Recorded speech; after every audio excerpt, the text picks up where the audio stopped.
दूत का बड़ा दायित्व होता है अंगद।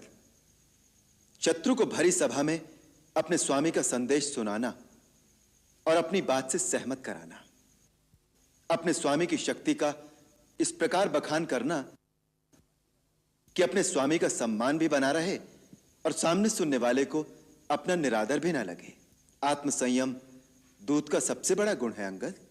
प्रभु, जिसके सर पर आप वरधस रख दें, वो बुद्धि, विवेक, गुण और ज्ञान की खान बन जाता है। कृपा निधान। दूत का एक और भी कर्तव्य होता है वाली कुमार। शत्रु के सामने अपने दल की शक्ति और अपनी सेना के बलाबल का वर्णन इस चतुराई से करे कि शत्रु अंदर ही अंदर दहल जाए।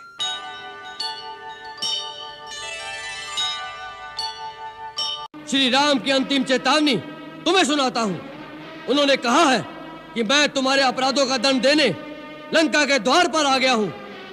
ब्रह्मा के वर के कारण तुम्हें जो अभिमान है, उसके नष्ट होने का अब समय आ गया है। राक्षस अधम, यदि तुम सीता को लेकर मेरी शरण में नहीं आए तो मैं इस पृथ्वी को राक्षसहीन कर दूंगा। जिस बल के भरोसे तुमने छल से सीता का हरण किया है, उस बल को आज युद्ध भूमि में दिखाओ। मैं मंत्री, पुत्र और बंधु बंधुओं सहित तुम्हारा वध करूंगा, क्योंकि तुम्हारे मारे जाने से तीनों लोक निश्चित हो जाएंगे।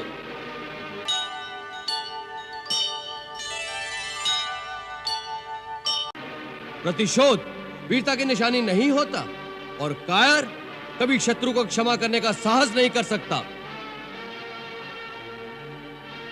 यदि श्री राम प्रभु आपके अपराधों को भूलकर आपको अपनी शरण में आश्रय प्रदान कर दे, तो यह उनकी महानता है, उनकी उदारता है, उनकी परम वीरता है, कायरता नहीं।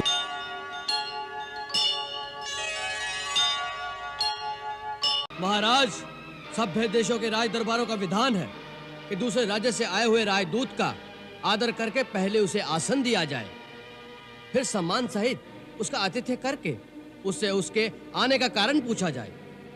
मूर्ख, इतना भी नहीं जानते कि राजदूत उसे कहते हैं जिसे किसी राजा ने भेजा हो।